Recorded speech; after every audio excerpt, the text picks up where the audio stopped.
시작은 일단 해독 주스 한 잔부터 하시면 아주 좋습니다.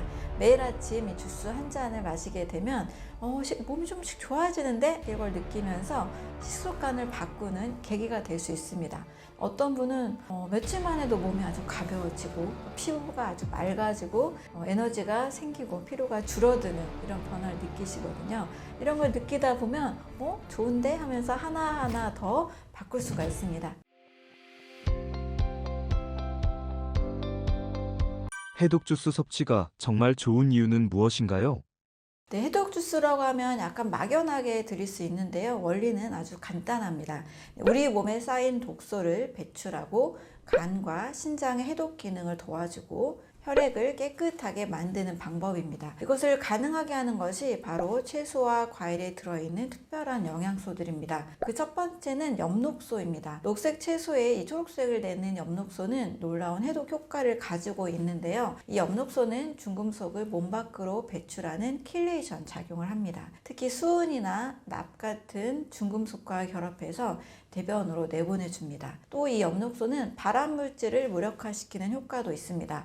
연구에 따르면 엽록소는 발암물질이 DNA와 결합하는 것을 막아주는 결과가 있습니다. 두 번째는 식이섬유입니다.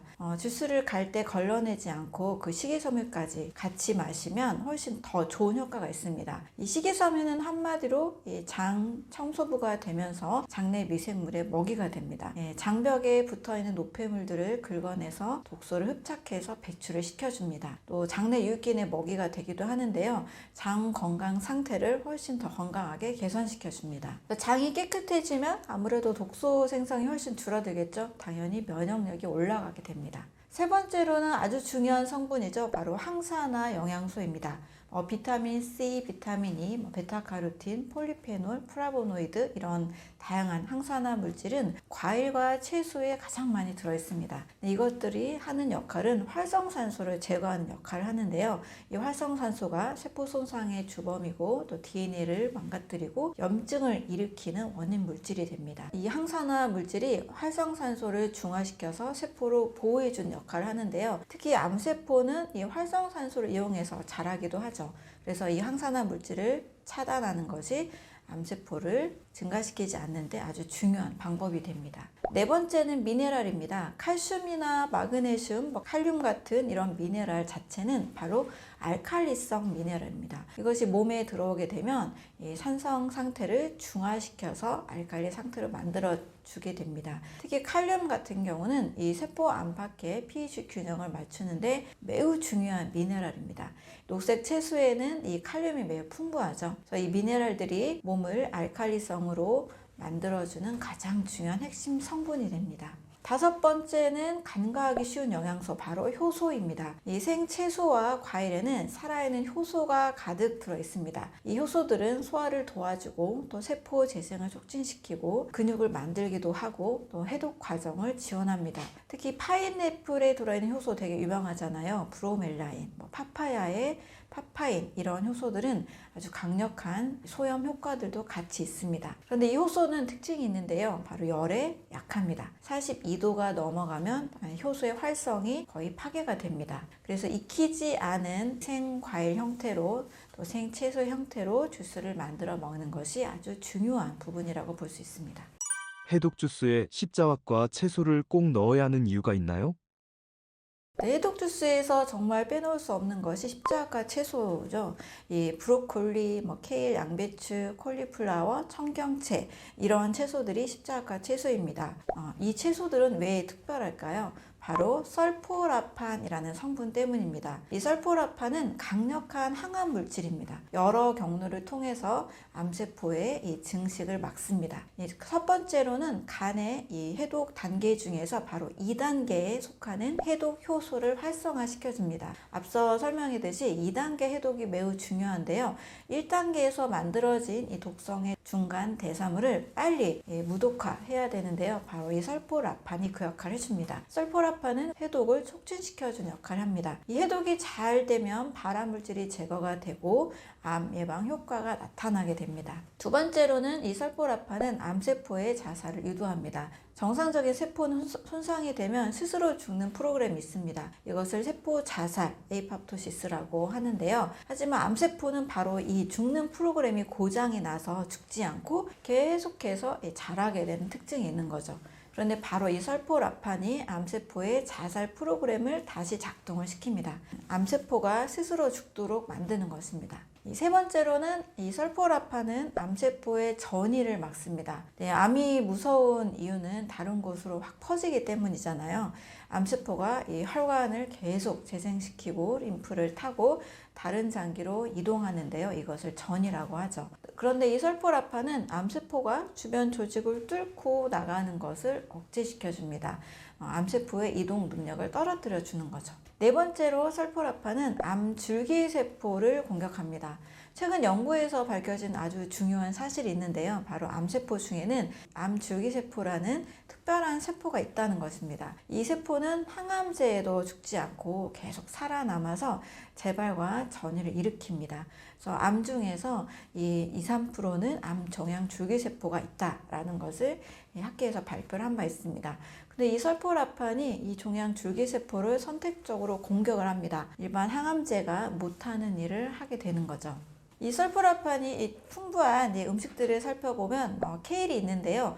케일도 엄청난 슈퍼푸드, 슈퍼 항암 채소라고 할 수 있습니다. 케일에는 이 설포라판뿐만 아니고요. 인돌3 카비놀이라는 중요한 성분도 있습니다. 이것은 체내에서 디인돌1메틴으로 전환이 되는데요.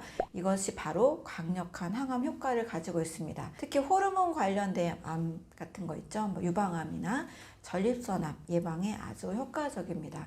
에스트로겐 대사를 조절해서 나쁜 에스트로겐을 좋은 형태로 바꾸는 아주 좋은 장점이 있습니다. 또 케일에는 비타민 K가 아주 풍부합니다. 비타민 K는 혈액 응고 작용을 하는데요. 그보다 더 중요한 역할이 또 있습니다. 항염 효과와 항암 효과입니다.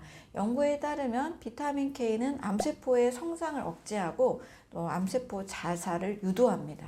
케일 한 컵에는 하루 권장량의 무려 7배가 넘는 비타민 K가 들어있습니다.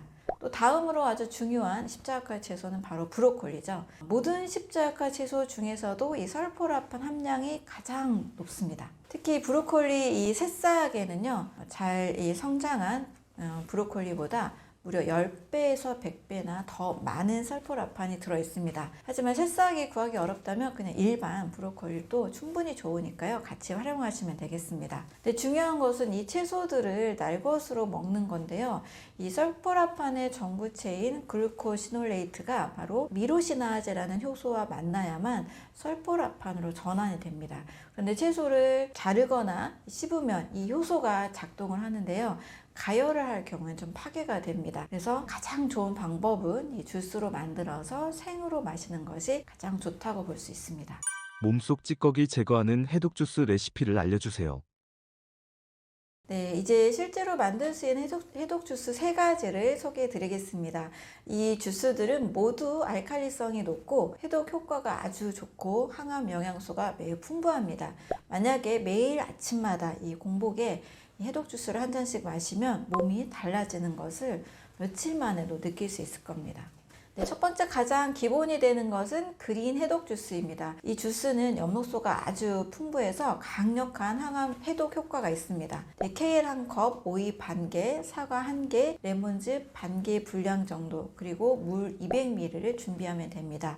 이 모든 재료들을 믹서기에 넣고 갈아서 바로 마시면 됩니다. 바로 케일이 이 주스의 핵심 요소죠. 설포라판, 인돌3 카비놀 이 성분이 많기 때문에 간의 해독 효소를 활성화시켜줍니다. 또 비타민 K나 비타민 C, 베타카로틴도 강력한 항산화 작용을 같이 해줍니다. 또 칼슘과 칼륨 같은 이 알칼리성 미네랄이 많잖아요. 우리 몸의 pH를 약알칼리성으로 조절을 해줍니다. 또 오이는 수분 함량이 96%나 되는 굉장히 수분이 많은 채소죠. 이 수분이 바로 신장의 독소 배출을 도와줍니다. 특히 오이에는 쿠쿠르비타신이라는 성분이 있는데요. 이것도 역시 항염, 항암 효과가 있습니다. 또 오이에 있는 실리카라는 성분도 피부와 결합 조직을 강화시키는 것으로 알려져 있습니다.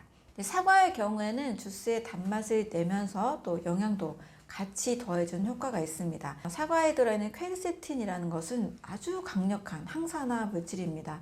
염증을 줄여주고 혈관을 보호해주고 암세포의 성장을 억제해줍니다. 퀘르세틴을 많이 드실수록 면역력이 올라가니까요. 굉장히 큰 도움이 될 수 있습니다. 이게 사과의 펙틴 같은 경우에는요. 수용성 식이섬유로 알려져 있죠. 장에서 독소를 흡착해서 싹 배출해주는 역할을 합니다. 특히 중금속 배출에도 아주 효과적입니다. 레몬은 비타민C가 아주 많은 것을 사실 누구나 다 알고 있잖아요. 비타민C 반개에 하루 권장량의 절반 정도 되는 비타민C를 가지고 있습니다. 비타민C 좋은 건 많이 다 아실 텐데요. 강력한 항산화제, 항염, 항암 효과가 있고 또 간에 해독 효소 생성을 돕습니다. 또 레몬도 이 맛은 신데 우리 몸에 들어가면 알칼리성 효과를 냅니다. 신맛이 나니까 대부분 산성으로 느껴지잖아요. 하지만 체내에 들어왔을 때 신맛 과일, 레몬들은 모두 다 대사가 되면서 알칼리성으로 작용합니다. 또 레몬에 있는 리모넨이라는 성분이 있는데요. 이게 바로 간의 해독 효소를 증가시키고 암세포의 자살을 유도하게 됩니다. 또 이렇게 먹는 주스는 맛도 아주 좋아요. 사과의 단맛이 케일의 쓴맛을 중화시켜주죠. 또 레몬의 상큼한 이런 맛이 전체적인 맛의 균형을 맞춰줍니다. 그래서 먹기도 좋고 영양가도 풍부한, 처음 마시는 분들도 거부감 없이 잘 마실 수가 있습니다. 두 번째는 항산화 면역 주스입니다. 오이 1개, 샐러리 2대, 레몬 반즙, 물 200ml를 준비하면 됩니다. 이 주스는 특히 항염 효과가 매우 뛰어나기 때문에 면역력을 올려주는 효과가 있습니다. 샐러리는 생각보다 굉장히 과소평가된 슈퍼푸드인데요. 이 샐러리에 아피게닌이라는 플라보노이드가 많이 들어있습니다. 굉장히 강력한 항염 물질이고요. 콕스2라는 염증 효소를 억제하는 것으로 알려져 있습니다. 사실 만성 염증이 암의 원인이잖아요. 그래서 염증을 예방하면 암을 예방할 수가 있고요. 이 아피게닌이 바로 염증 예방, 암 예방에 도움이 되는 성분입니다. 실제로 많은 연구에서 이 아피게닌은 유방암, 대장암, 전립선암 세포의 성장을 억제한 것으로 알려져 있습니다. 또 이 샐러리의 또 다른 또 건강에 좋은 측면은 바로 혈관을 낮추는 효과가 있다는 겁니다. 프탈라이드라는 성분이 있는데요. 혈관을 이완시키고 혈류를 개선시켜주는 역할을 합니다. 이렇게 혈액순환이 좋아지면 사실 너무 좋은 거잖아요. 세포에 산소와 영양소를 잘 공급시켜주고 또 면역세포도 영양소를 잘 받으니까 매우 강하게 활발하게 활동을 하게 됩니다. 또 샐러리의 나트륨은 일반 소금하고는 전혀 다릅니다. 유기나트륨이라서 우리 몸에서 이 전해질 균형을 맞춰주는데 아주 도움이 됩니다. 또 이뇨작용도 같이 있어서 부종도 빼주고 독소 배출을 촉진시켜줍니다. 네, 오이와 레몬은 앞에 설명한 내용 그대로 가지고 있는데요. 오이의 수분, 쿠쿠르비타신, 레몬의 비타민C, 또 리모넨이 샐러리와 함께 먹을 때 굉장히 좋은 시너지를 만들어냅니다. 이 주스는 굉장히 맛이 좀 가볍고 상큼한 맛이 있어서 아침에 마실 경우 이렇게 몸이 깨어나는 느낌을 들게 해줍니다. 특히 부종 심한 분, 염증이 있는 분, 혈압이 높은 분에게 아주 좋습니다. 또 소화가 잘 되는 부분도 있어서 위염을 오랫동안 앓고 계셨던 분도 이 주스를 마셨을 때 좋은 효과가 있으니까요. 위장이 약한 분들도 잘 드셔도 좋습니다. 세 번째는 항산화 파워 주스입니다. 브로콜리 작은 송이로 1컵, 아보카도 반개, 레몬즙 반개, 물 200ml로 만들 수 있습니다. 이 주스는 앞에 그 두 가지 주스보다 좀 더 진하고 포만감이 있습니다. 식사 대용으로도 같이 할 수가 있습니다. 특히 브로콜리는 십자가 채소 중에서 가장 영양가가 많죠. 설포라판이 가장 많고 비타민 C, 비타민 K, 엽산도 풍부합니다. 카로티노이드도 이 눈 건강을 지켜주고 인돌 같은 경우 에스트로겐 대사를 조절해 줍니다. 또 식이섬유는 장 건강을 돕기 때문에 이렇게 정말 작은 채소 하나가 굉장히 많은 영양적 가치를 가지고 있습니다. 생 브로콜리를 주스로 마시면 사실 좀 쓴맛이 나거든요. 여기에 아보카도가 더해지기 때문에 부드러운 맛으로 이렇게 바뀌게 됩니다. 아보카도는 과일 중에서 좀 특이하죠. 유일하게 지방이 굉장히 많은 과일입니다. 근데 이 지방은 아주 좋은 지방이에요. 단일 불포화 지방산, 특히 올레인산이 풍부합니다. 이 올레산은 염증을 줄여주고 나쁜 콜레스테롤을 낮춰주기 때문에 심혈관 건강에 있어서 매우 좋은 지방입니다. 또 이 아보카도의 지방은 다른 영양소 흡수도 돕는데요. 비타민 A, D, E, K 같은 지용성 비타민은 지방을 함께 먹어야 잘 흡수가 되거든요. 이 영양소의 흡수를 돕습니다. 브로콜리의 비타민 K와 베타카로틴이 사실 아보카도랑 같이 먹을 경우에 더 잘 흡수가 되는 거죠. 이 아보카도는 글루타치온도 또 많이 들어있습니다. 글루타치온은 우리 몸에서 가장 중요한 강력한 항산화제입니다. 간의 2단계 해독에 매우 필수적인 영양소죠. 또 면역세포를 보호해주고 활성화시켜줍니다. 그래서 아보카도를 드시게 되면 혈중 글루타치온 수치가 올라가게 됩니다. 또 아보카도는 눈 건강에도 좋습니다. 루테인과 제아산틴이 들어있어서 눈에 필요한 영양소를 공급해 줍니다. 칼륨 함량도 바나나보다도 더 높거든요. 그래서 혈압 조절에도 도움이 됩니다. 식이섬유도 아주 풍부하기 때문에 포만감도 주고 혈당도 안정시켜 줍니다. 또 여기서 같이 들어가는 레몬도 중요한 역할을 하는데요. 브로콜리와 아보카도의 그 무거운 맛을 레몬이 상큼하게 가볍게 만들어줍니다. 비타민C는 브로콜리의 철분 흡수를 도와줘서 빈혈 예방에 도움이 되고요. 채소의 철분은 흡수율이 낮기 때문에 비타민C와 함께 먹을 경우에 흡수율이 크게 올라가게 됩니다. 또 이렇게 아보카도가 들어간 주스를 마시면 굉장히 부드러운 느낌이 들거든요. 스무디처럼 이렇게 농도가 좀 진하게 올라가게 됩니다. 그래서 포만감도 있기 때문에 아침 식사로 드시면 한 끼 식사 대용으로도 좋고요. 또 동시에 많은 영양을 섭취할 수가 있습니다. 해독 주스를 섭취할 때 주의사항이 있나요? 네, 주스를 만약에 만들면 사실 가능한 한 빨리 마셔야 됩니다. 왜냐하면 시간이 지나갈수록 비타민C 같은 영양소가 바로 산화가 되고 파괴가 되기 때문입니다. 특히 이 비타민C는 공기와 빛에 노출이 되면 영양소가 많이 손실이 된다고 보면 됩니다. 그래서 만든 지 15분 이내에 마시는 것이 가장 좋습니다. 특히 가장 좋은 효과를 보려면 마시는 시기도 중요합니다. 아침은 공복에 마시는 것을 권장합니다. 밤새 동안 이 공복 상태였던 몸이 영양소를 흡수할 준비가 이제 되어 있습니다. 위가 비어 있기 때문에 주스의 영양소가 빠르게 흡수가 되는 거죠. 아침은 또 우리 몸에서 배출의 시간이잖아요. 새벽 4시부터 정오까지는 몸이 노폐물을 배출하는데 아주 효율적인 시간입니다. 그래서 이 해독 주스를 아침에 마시면 해독작용, 배출작용이 훨씬 더 촉진된다고 볼 수 있습니다. 주스를 마신 후에 30분 정도는 음식을 먹지 않는 것을 권해드립니다. 주스의 영양소가 충분하게 흡수될 시간을 주는 거죠. 그 후에 가볍게 아침을 먹거나 사실 주스만 드시거나 그냥 좀 약간의 과일만 좀 더해 드시는 것이 아침 식사로 좋습니다. 또 주스를 마실 때 방법도 중요한데요. 천천히 마시는 것을 권해드립니다. 너무 빠르게 막 벌컥벌컥 드시게 되면 우리 몸에서 흡수되는 속도가 좀 느려지게 됩니다. 그래서 한 모금씩 음미하면서 마시게 되는 것이 좋고요. 특히 입안에 있는 침과 섞여서 마시는 것을 매우 추천을 해드립니다. 왜냐면 침에는 소화효소가 들어있잖아요. 영양소가 더 잘 흡수될 수 있도록 도와줍니다. 또 천천히 마셔야만 또 포만감이 더 오래 지속이 되기 때문입니다. 처음 시작하는 분들에게 좀 주의사항이 있는데요. 양을 좀 나의 몸에 맞게 조절하는 것이 좋습니다. 갑자기 많은 양의 해독 주스를 마시면 몸이 적응하지 못하고 좀 깜짝 놀랄 수 있거든요. 특히 평소에 채소를 거의 안 먹던 분들이 마실 경우 이 채소의 식이섬유 때문에 소화가 안 되거나 설사를 할 수도 있습니다. 처음에 이제 반컵, 또 이것도 힘든 분들은 반의 반컵으로 시작을 해서 점차 늘려가는 것이 좋습니다.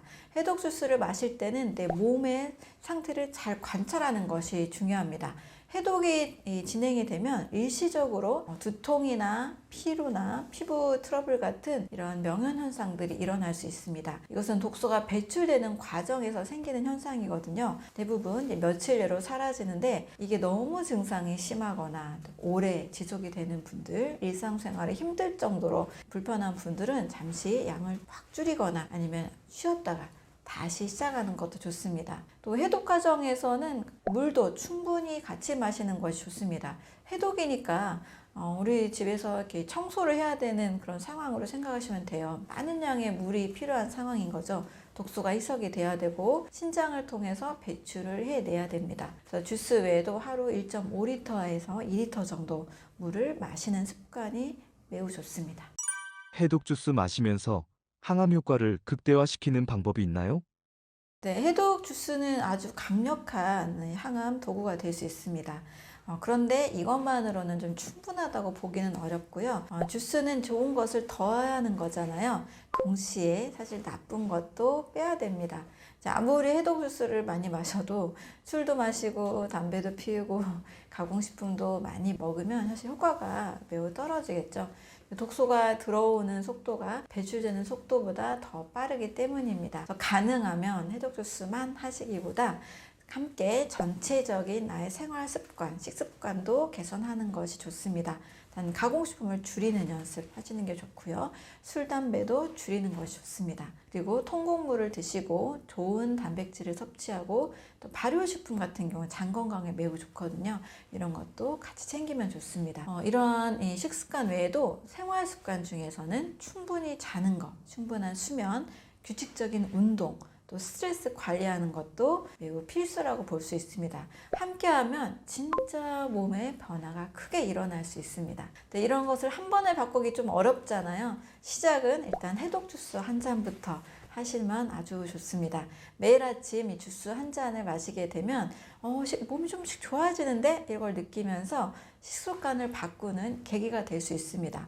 어떤 분은 며칠만 해도 몸이 아주 가벼워지고 피부가 아주 맑아지고 에너지가 생기고 피로가 줄어드는 이런 변화를 느끼시거든요. 이런 걸 느끼다 보면 좋은데 하면서 하나하나 더 바꿀 수가 있습니다. 그래서 건강한 습관은 이렇게 아주 작은 것부터 시작을 하면 잘 만들어 갈 수가 있습니다. 이제 우리 몸의 암세포가 가장 싫어하는 것은 바로 알칼리성 환경이고요. 깨끗한 혈액 그리고 강력한 면역력입니다. 해독 주스는 바로 이 세 가지를 모두 만들어 준다고 보시면 됩니다.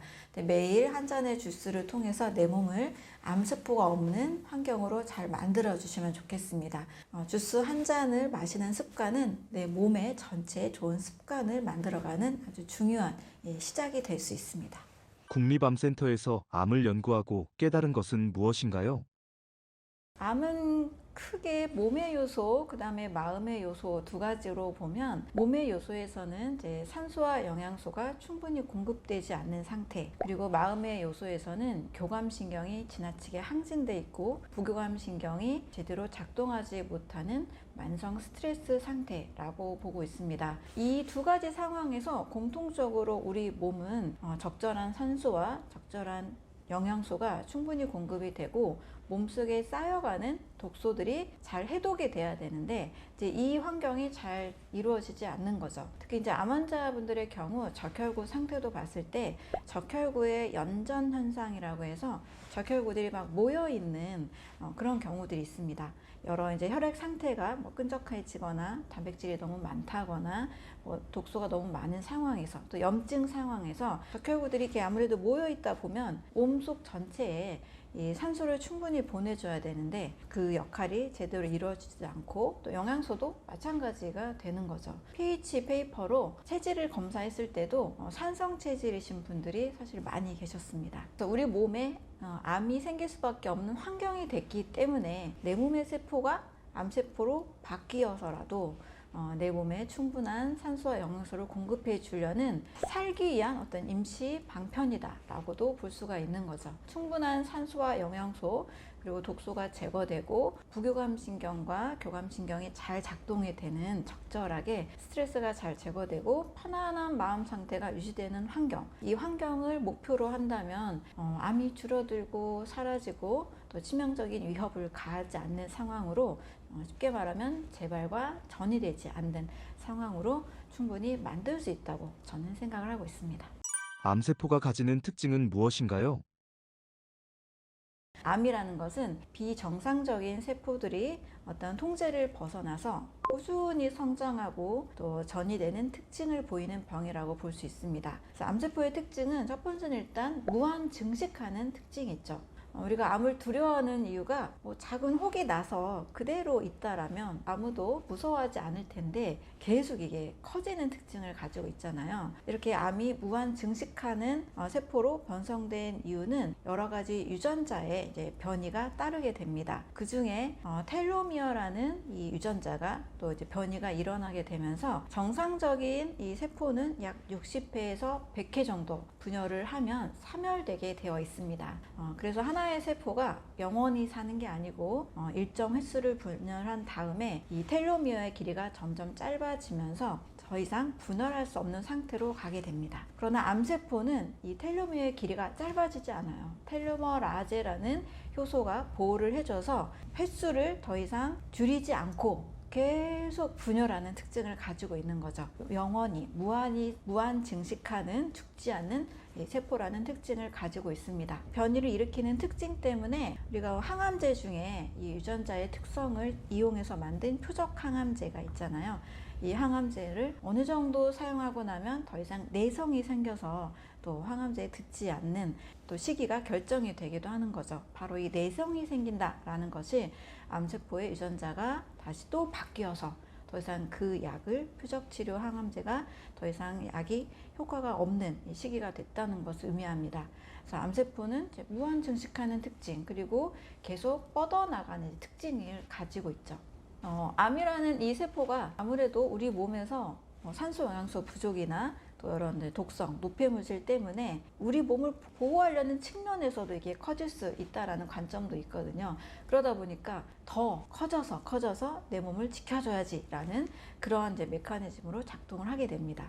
그래서 주변에 혈관 신생을 계속 혈관을 만들어가고 암세포가 성장하는 그 미세 환경들을 계속 조성을 하면서 주변 조직으로 또는 뭐 림프로 또 다른 장기로 계속 이제 전이되는 그런 특징들이 있습니다. 사실 암 환자분들이 처음 발병이 시작된 뭐 0기나 뭐 1기 이 크기가 아주 작을 때는 이제 크게 걱정을 안 하시지만 이제 시기가 계속 이제 시간이 흘러가면서 림프로 전이되거나 다른 장기로 재발이 됐을 때 이럴 때 많이 이제 두려움에 휩싸이게 되시잖아요. 그래서 암 환자의 이 사망은 처음 발병한 그 암에 의해서 사망하는 경우보다 전이 재발이 돼서 사망하는 사례가 90%가 넘을 정도로 가장 많은 것으로 통계가 나와 있습니다.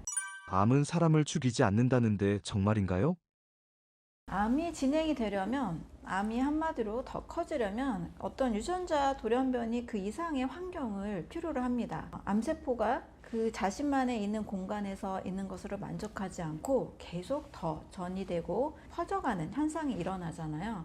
이것을 위해서 우리 온몸의 면역계, 신경계, 내분비계, 호르몬에 관련된 것들, 또 면역세포들, 또 여러 신경작용들이 암세포가 계속 성장할 수 있는 그 환경을 계속 만들어 간다는 거죠.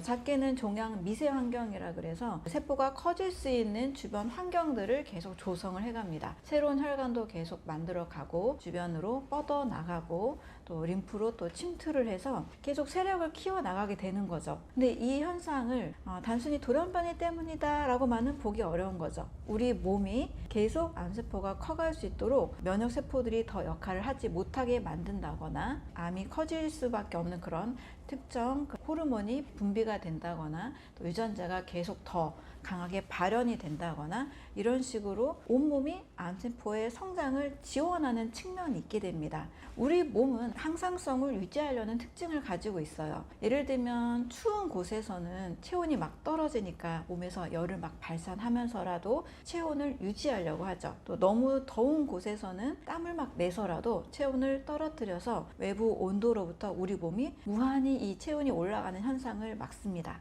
나트륨이 너무 많을 때는 이 칼륨을 우리 몸에서 계속 만들어서 칼륨과의 이 펌프 작용을 해서 이 체액을 어느 정도 조절을 하려는 특징들을 가지고 있죠. 이렇게 체온이며 미네랄이며 호르몬이며 여러 작용들이 우리 몸이 살아가기 위한 환경을 계속 어떻게든 만들어 갑니다. 이것을 이제 항상성 유지, 호메오시스다 이런 얘기들을 하는데요. 이런 관점으로 봤을 때 역시 암이 혼자서만 계속 커져가는 것이 아니라 주변의 도움을 받아서 면역계, 신경계, 내분비계 도움을 받아서 커져가려는 특징을 가지고 있기 때문에 이것은 몸이 살기 위한 시스템으로 계속 가려는 방향이 아닐까라는 하나의 이런 관점들도 있습니다.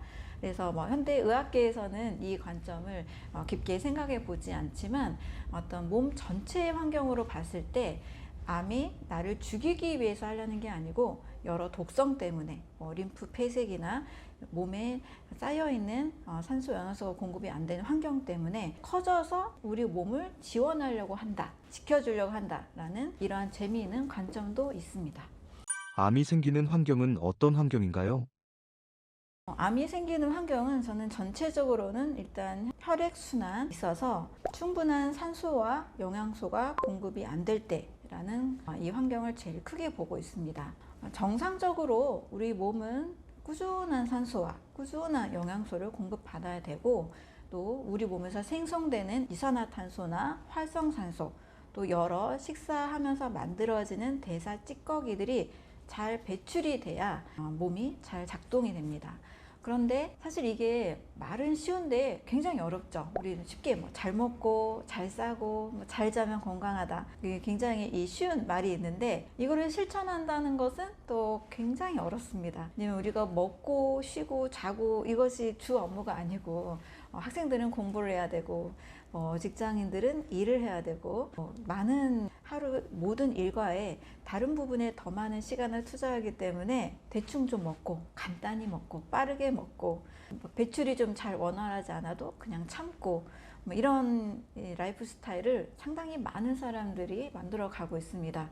그러다 보니 몸에 산소가 부족하고 영양소가 불균형인 상태, 영양소 결핍 상태 그리고 이러한 두 가지 현상으로 인해서 림프 순환이나 노폐물이 잘 배출되지 않는 환경이 만들어집니다. 그러다 보니 면역 세포들이 제 기능을 하지 못하게 되겠죠. 몸에서 계속 생성되는 이 세포 분열 그리고 없어져야만 하는 노화세포, 돌연변이 세포, 암세포들이 잘 제거가 되는 일이 일어나지가 않게 됩니다. 그래서 노화세포, 돌연변이 세포들이 몸에 산소 부족된 환경, 산소가 부족한 환경에서 변이를 일으키게 되는 거죠. 그래서 내 몸에 있던 세포가 암세포로 바뀐다라는 사실은 모두 다 알고 있잖아요. 그래서 산소와 영양소가 충분하지 않은 환경, 독소가 많이 축적되는 환경, 이것이 제일 크게 암이 생길 수밖에 없는 환경이 됩니다. 부수적으로 산성 체질이 됐다, 체온이 낮다, 여러 암이 생기는 환경들이 있는데 가장 중점적으로 이게 이루어지지 않을 때 산소 영양소가 잘 충분히 몸에 공급이 안 될 때 부수적으로 나타나는 결과들로 볼 수가 있는 거죠.